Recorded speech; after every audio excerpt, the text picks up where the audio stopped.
Good morning, good evening dear student, welcome to our guide classes. Chemistry classes में आपका काफ़ी स्वागत है। तो आज देखिए हम आपके लिए एक टॉपिक लेके आए हैं ऑर्गेनिक केमिस्ट्री से।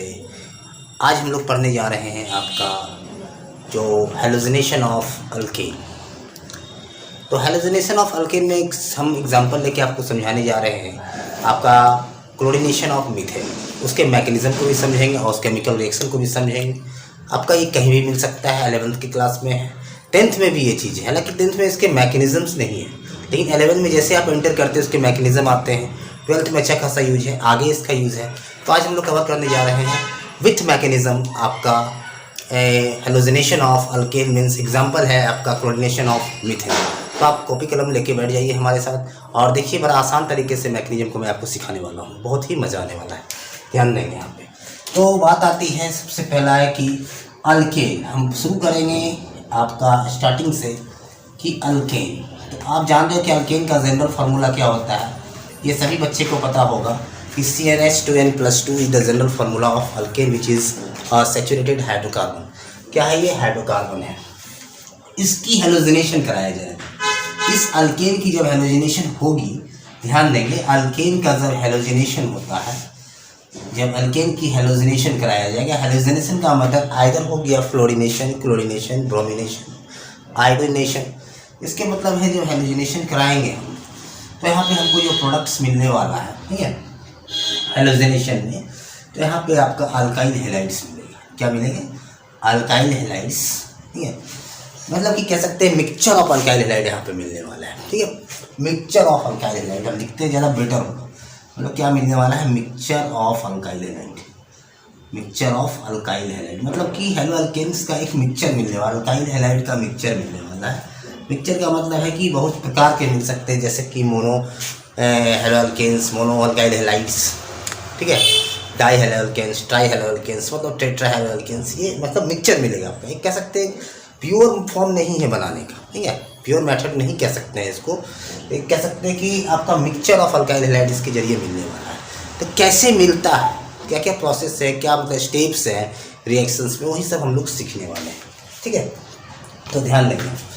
तो स्टार्ट लेते हैं। मतलब मिक्सचर ऑफ अल्काइल हैलाइड मिले अल्केन की हेलोजिनेशन से। तो अल्केन का जनरल फार्मूला आपको पता है, सभी को पता ही रहता है। और इस रिएक्शन की खास बात यह है कि जनरली ये रिएक्शन जो होती है, ठीक है, in the presence of light, in the presence of light, मतलब लाइट की presence H new, means H new का मतलब होता है यूवी रेज, लिखा रहेगा UV rays, ultraviolet rays, means in the presence of sunlight. क्योंकि देखते हैं कि एरो के ऊपर में लिखा रहता है रिएक्शन सनलाइट्स। तो वहाँ पे क्या हो रही है ना, डेली क्या होता है, वहाँ पे जो बॉन्ड की क्लीवेज होती है, वहाँ पे एक बॉन्ड का जो क्लीवेज होता है ना, होमोलाइसिस होता है। होमोलाइसिस का मतलब होता है कि इस प्रकार, इस फैशन में हमारा कोवैलेंट बॉन्ड ब्रेक करता है, ताकि एक फ्री रेडिकल का जनरेशन होता है, ठीक है। क्या बनाता है? फ्री रेडिकल्स बनाता है। तो अगर होमोलाइसिस हो रहा है तो वहाँ पे फ्री रेडिकल्स होता है। अगर कोवैलेंट बॉन्ड टूट रहा है बाय होमोलाइसिस क्लीवेज से, तो वहाँ पे क्या बनते हैं? फ्री रेडिकल का निर्माण होता है, जरूरी है। और इस केमिकल रिएक्शन में फ्री रेडिकल का निर्माण होना जरूरी भी है, इसलिए कि सारा खेल वही खेलेगा पूरे केमिकल रिएक्शंस में। आगे की ओर लेके खींच के ले जाएगा फ्री रेडिकल। फ्री रेडिकल क्या है कि हमारे पास अटैकिंग रिएजेंट होते हैं। फ्री रेडिकल्स का मतलब होता है कि आपका किसी भी पार्टिकल पे single electron, that is called free radical. चलिए उतना अंदर की बात हम नहीं करेंगे, फ्री रेडिकल आपको नहीं पढ़ा रहे हैं, ठीक है। तो यहाँ पे हम सीधा सीधा आपको बताना चाह रहा हूँ किस तरह से ये क्लोरीन का, मीथेन का क्लोरीनेशन होगा। मीथेन का क्लोरीनेशन से देखिए बनता, पहले मैं आपको समझा दूँ रिएक्शंस कि यहाँ पे लिखा रहता है H न्यू, ठीक है, सनलाइट, डायरेक्ट लिख दिया सनलाइट।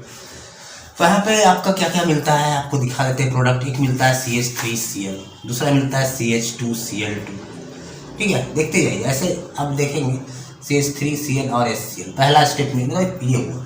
और उस समय से ये रिएक्शन होते रहेगा जब तक कि सारा हाइड्रोजन इसका खत्म नहीं हो जाएगा।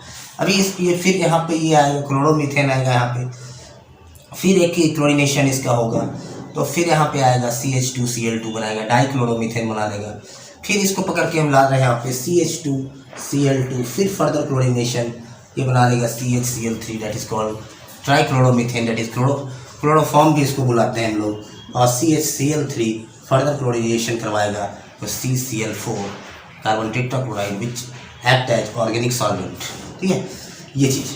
तो आपने क्या देखा कि अब सारा हाइड्रोजन रिमूव हो चुका है, एक भी हाइड्रोजन यहाँ पे नहीं है, इसके मतलब अब रिएक्शन सारा हाइड्रोजन खत्म हो चुका है। साथ साथ हमको मिक्सचर ऑफ एल्केन्स मिला, मीन्स क्लोरोमीथेन, डाइक्लोरोमीथेन, टेट्राक्लोरोमीथेन, मतलब कि मिक्सचर ऑफ अल्काइल हैलाइड इस रिएक्शन की दौरान मिलता है। मतलब कि अगर हम अल्केन का हैलोजिनेशन कराते हैं तो मिक्सचर ऑफ अल्काइल हैलाइड मिलना है, मतलब प्योर अल्काइल हैलाइड ना मिलके क्या मिलता है, मिक्सचर ऑफ अल्काइल हैलाइड मिलता है। अब हम इसके मैग्नीशियम की ओर जाते हैं, किस स्टेप में होता है, कितने स्टेप है, मैं बता दूँगा इसके 3 स्टेप है, एक इनिशिएशन स्टेप, एक प्रोपगेशन स्टेप और एक टर्मिनेशन स्टेप। ध्यान रखिए, आप कॉपी लिख यार, किसी लिखना जरूरी है, इसलिए मैकेनिज्म को आप लिखेंगे तो ध्यान रहेगा। अचानक कोई भी केमिकल रिएक्शन का मैकेनिज्म लिखना आसान नहीं होता, इससे अच्छा है कि हम उसकी प्रैक्टिस कर लें, तो ताकि हमारा रिएक्शंस ये बहुत आपको जब बहुत ज़्यादा एक्सपीरियंस हो जाएगी ऑर्गेनिक के क्षेत्र में, तब जाके किसी अनजान रिएक्शन का आप मैकेनिज्म लिख पाओगे। लेकिन ऐसा नहीं है, अगर जो सिलेबस में उसके लिए तो आपको तैयारी करके जाना ही होगा। तो यहाँ पे हम देखते हैं सबसे पहले मैकेनिज्म्स, इसी का रिएक्शन का मैकेनिज्म देखना है। अगर सारे रिएक्शन को हम सॉर्ट आउट करके एक बार देखें, ध्यान देंगे इसके मैकेनिज्म, तो इसका मैकेनिज्म लिखने के सबसे पहला स्टेप्स क्या है, तो स्टेप 1 में होता है इनिशिएशन स्टेप। ध्यान देंगे, स्टेप 1 में करते हैं इसको इनिशिएशन स्टेप। इनिशिएशन का मतलब है कदम उठाना, इनिशिएशन स्टेप मतलब स्टार्ट लेना, इनिशिएशन स्टेप। तो स्टार्ट लेना कब होता है रिएक्शन, तो इनिशिएशन स्टेप में क्या होता है, ये क्लोरीन मॉलिक्यूल्स हमारा है, मान सपोज क्लोरीनेशन करा रहे हैं, कि क्लोरीन मॉलिक्यूल है, यहाँ पे होमोलाइसिस होगा। इसका होमोलाइसिस का मतलब है कि बॉन्ड का क्लीवेज मैं आपको बता चुका हूँ कि होमोलाइसिस होगा। तो होमोलाइसिस में क्या होता है, कोवालेंट बॉन्ड इस फैशन में ब्रेक करता है कि ताकि यहाँ पे सीएल के ऊपर में, सीएल के माथे के ऊपर में, मतलब केमिकल स्पीसीज के माथे के ऊपर में आपका एक सिंगल इलेक्ट्रॉन जाके बैठ जाता है। अगर कहता है कि particle containing single electron that is called free radical, मतलब फ्री रेडिकल का निर्माण हो चुका है। और ये जो फ्री रेडिकल का निर्माण हुआ है, ये एक अटैकिंग रिएजेंट है, अटैक करने वाला है, ठीक है, अटैकिंग रिएजेंट का काम करेगा ये रिएक्शन में, अटैकिंग रिएजेंट का काम करेगा। दूसरी बात है, ये चेन रिएक्शन करवाएगा। क्या करवाएगा, चेन रिएक्शन कराएगा। और चेन रिएक्शन कराने का मतलब ही होता है कि चेन प्रोपगेशन होगा। चेन प्रोपगेशन का मतलब है कि अब रिएक्शन क्या करेगा, चलता रहेगा, चलता रहेगा, चलता रहेगा। तो कराने वाला कौन है ये, अब ये इसका काम क्या है, कहाँ पे जाके अटैक करेगा, ध्यान देंगे। ये जो Cl फ्री रेडिकल्स का निर्माण हुआ है, क्लोरीन फ्री रेडिकल्स जाके अटैक करेगा मीथेन के एक मॉलिक्यूल के, इसलिए कि मीथेन भी तो घूम रहा है ना कहीं कहीं, मीथेन मॉलिक्यूल भी तो घूम रहे हैं, तो वहाँ पे क्या करेगा, मीथेन मॉलिक्यूल पे ये अटैक करेगा। स्टेप 2 की बात करें, स्टेप 1 में काम हो गया, मेरा फ्री रेडिकल का जनरेशन हो गया। स्टेप 2 में है कि अटैक करेगा ये यहाँ। सेकेंड स्टेप पे स्टार्ट करते हैं, ध्यान देंगे, मेरे साथ आप लिखते जाएंगे और 1 क्लियरली समझाते जाएंगे आपको। यहाँ पे ये अटैक करेगा कि जब यहाँ पे अटैक करता है यहाँ पे, तो क्या होगा, यहाँ थोड़ा सा आपको हम क्लोज क्लियरली लिख के दिखाता हूँ। CH3 को Cl लिख सकते हैं। तो यहाँ पे क्या बनाता है, मिथाइल फ्री रेडिकल्स बनेगा, मिथाइल फ्री रेडिकल्स बनेगा। और ये देखिए, ध्यान देंगे, एक मान ली कि ये मिथाइल का फ्री रेडिकल्स बनाया, तो अपने आप में H भी फ्री रेडिकल बना। मान ली कि सिंगल इलेक्ट्रॉन यहाँ, सिंगल इलेक्ट्रॉन यहाँ, तो मिथाइल फ्री रेडिकल बना, H फ्री रेडिकल और Cl फ्री रेडिकल मिलकर क्या बना, HCl बना दिया। अब इतना कहानी अगर आप समझ चुके हैं, पहला स्टेप की कहानी समझ चुके हो, तो सारा कहानी समझ में बड़ा आसानी से आएगा। अब धीरे धीरे उठाते जाइए। अब ये जो मिथाइल बना है, मिथाइल का ये जो रेडिकल्स बना, ध्यान देंगे, इस पर क्लोरीन मॉलिक्यूल अटैक करेगा। क्या कि एक क्लोरीन तो नहीं है वहाँ पे, सिंगल से थोड़ी कोई भी रिएक्शन आप स्टार्ट लेते हो तो एक क्लोरीन या एक मीथेन से थोड़ी नहीं होता है, तो दिखता ही नहीं, कुछ तो मात्रा लेना पड़ता है। तो अगर थोड़ा सा ही मात्रा उठाते हैं तो बहुत सारे क्लोरीन मॉलिक्यूल्स या फिर आपका मीथेन मॉलिक्यूल्स सोल्यूशन में मूव कर रहा होता है। तो यहाँ पे देखिए Cl मॉलिक्यूल इस पर अटैक करेगा, ध्यान देंगे। तो यहाँ पे क्या बनाएगा, ध्यान देंगे, CH3 फ्री रेडिकल, देखिए ध्यान देंगे, CH3 फ्री रेडिकल, एक फ्री रेडिकल यहाँ से कर्जा लेगा, एक फ्री रेडिकल यहाँ से कर्जा लिया, तो ये कर्जा लेके यहाँ क्या बना दिया, CH3Cl। अब एक फ्री रेडिकल मूव कर रहा होगा, तो यहाँ पे हम मूव करते हुए दिखा देते हैं फ्री रेडिकल्स को, समझ रहे हैं, बड़ा आसानी से समझ में आएगा। अब देखिए, एक बार HCl, एक बार फ्री रेडिकल्स। अब ध्यान देंगे, एक बार HCl लिख लेगा, फ्री रेडिकल याद रखने का स्टेप बता रहा हूँ। पहला क्या है कि अगर 4 हाइड्रोजन ही याद रखेंगे, यहाँ पे 8 स्टेप लिखाएगा, प्रोपगेशन का कितना होगा, 8 स्टेप। तो यहाँ पे हाँ, अब देखिए इसको उठा रहे हैं, CH3Cl, ध्यान देंगे, ये चीज़ देखिए बन रहा था हमको फर्स्ट स्टेप में बन, एक बार हम जब लोग बना रहे थे तो पहला बना था CH3Cl मीन्स क्लोरोमीथेन। अब इस क्लोरोमीथेन पे क्या है, इस फ्री रेडिकल अटैक करेगा। देखिए अब ये फ्री रेडिकल कहाँ कहाँ अटैक कर सकता है, ध्यान देंगे, आपको बता दूँ। ये free radicals either methyl chloride पे अटैक करेगा या फिर फ्रेश मॉलिक्यूल ऑफ मीथेन पे भी अटैक कर सकता है, ध्यान देंगे। यानी सॉल्यूशन में ये भी मूव कर रहा है, CH4, ध्यान देंगे अब यहाँ पे CH4 का मतलब है कि इस पे ये भी अटैक कर सकता है, ये फ्री रेडिकल, ठीक है। इस पे भी अटैक कर सकता है, मिथाइल क्लोराइड पे भी अटैक कर सकता है, और ये इस पे भी अटैक कर सकता है। तो अगर इस पे अटैक करेगा तो क्या बनाएगा, CH3 फ्री रेडिकल, और फिर ये HCl बनाएगा। दो पॉसिबिलिटी है, याद रखेंगे, दो पॉसिबिलिटी है। तो अगर ये इस पे अटैक कर रहा है तो क्या बनेगा, याद रखेंगे, CH2, ये CH, देखिए Cl फ्री रेडिकल है, H और Cl यहाँ से हम लोग अगर बाहर निकालेंगे क्या बन जाएगा, CH2Cl फ्री रेडिकल और ये HCl, ऐसे याद रखेंगे। अगर एक बार HCl उसके बाद Cl फ्री रेडिकल फिर HCl, फिर अब बारी किसकी है, Cl फ्री रेडिकल की बारी है, आप निकाल सकते हैं आसानी से। फिर इसको उठा लेते हैं CH2Cl, अब क्लोरीन इस पर अटैक कर रहा होगा तो क्या बनाएगा, CH2Cl2 और Cl फ्री रेडिकल, अब फिर CH2Cl2Cl फ्री रेडिकल। अब देखिए HCl की बारी, इससे H और Cl निकाल लेते हैं तो क्या बन जाएगा, H और Cl निकालने के बाद बताइए क्या बनेगा, H और Cl निकल चुका है तो बचेगा CHCl2 फ्री रेडिकल और यहाँ पे HCl, ध्यान देंगे। अब CHCl2 फ्री रेडिकल फिर क्लोरीनेशन, आपको तो ट्रिक्स भी बताएंगे, ध्यान रखेंगे। अब बनेगा CHCl3 और Cl फ्री रेडिकल, अब CHCl3 प्लस Cl2 क्या बनाएगा, ध्यान देंगे, CHCl2 और ये Cl फ्री रेडिकल मिलके बना लेगा C और HCl निकलने वाला है, CCl3 फ्री रेडिकल और HCl, ध्यान देंगे।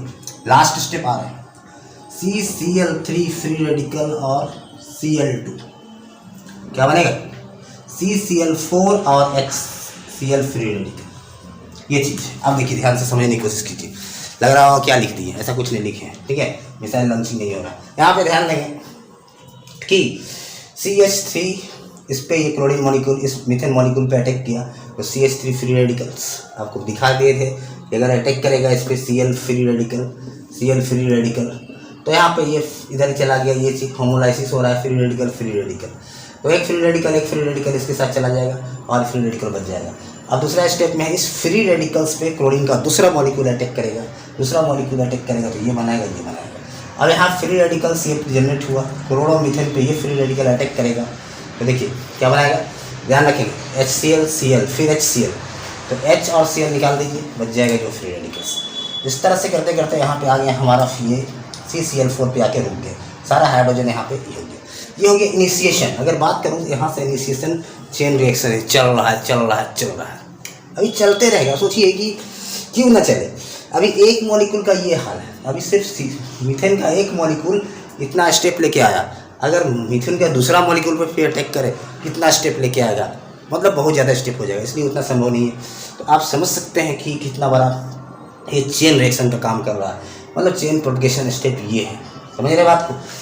अब मैं बात करूँगा what is termination step. Termination step का मतलब ये होता है जितने भी फ्री रेडिकल्स मूव कर रहा है, जैसे कि Cl का फ्री रेडिकल, Cl का free radicals, methyl free radical, chlorine free radical, आपस में जब कंबाइंड होंगे ये सारे रेडिकल्स, अलग अलग जो रेडिकल्स है, अलग अलग प्रकार के रेडिकल्स है, ये आपस में कंबाइन होंगे, आपस में कंबाइन होंगे तो क्या होगा, वहाँ पे रिएक्शन रुकने लगेगा, ठीक है। अगर फ्री रेडिकल्स को रोक दिया जाए, मतलब लार्ज अमाउंट में फ्री रेडिकल्स बन रहा है, जब अटैकिंग रिएजेंट को रोक दिया जाए, उसके साथ कोई दूसरा कंबाइन कर दे, ठीक है, तो क्या होगा, वो रिएक्शन को, चेन रिएक्शन को रोका जा सकता है। अगर इसको फ्री हम लोग घूमते छोड़ दें, केमिकल रिएक्शन में घूम रहा हो, इधर उधर फ्री रेडिकल बहुत ज़्यादा घूम रहा हो, तो किसी न किसी चीज़ पे अटैक करेगा, किसी न किसी मॉलिक्यूल पे अटैक करेगा और फिर से रिएक्शन को क्या करेगा, बढ़ाते चलेगा, इनिशिएट करेगा।